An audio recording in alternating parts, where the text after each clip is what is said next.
मी सादिक शेख, संस्थापक अध्यक्ष, युवा विकास सेना सामाजिक संघटना महाराष्ट्र राज्य।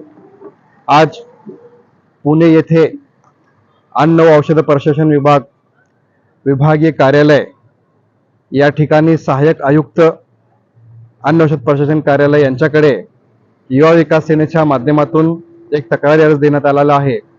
या तक्रारी अर्जाचा विषय असा आहे की सोलापूर शहरामध्ये जे उघडपणे गुटखा विक्री सुरू आहे, त्या गुटखा विक्री करणारे व पुरवठादार यांच्यावर कारवाई करा म्हणून आम्ही सोलापूर जिल्हाधिकारी कार्यालय येथे 10 मार्च पासून 7 दिवस सातत्याने बेमुदत धरणे आंदोलन केला होता।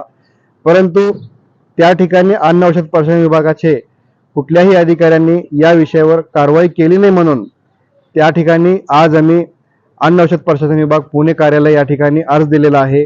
7 दिवसात जर या विषयावर तातडीने कारवाई झाली नाही तर या कार्यालयासमोर आम्ही अन्न औषध प्रशासन कार्यालय सोलापूर व त्याचबरोबर सोलापूर शहरामध्ये गुटखा विक्रेते व पुरवठादार यांच्यावर कारवाई करा म्हणून आम्ही बेमुदत धरणे आंदोलनाची सुरुवात करणार आहे। एवढं सांगून मी आपले 2 शब्द संपवतो। जय हिंद, जय महाराष्ट्र।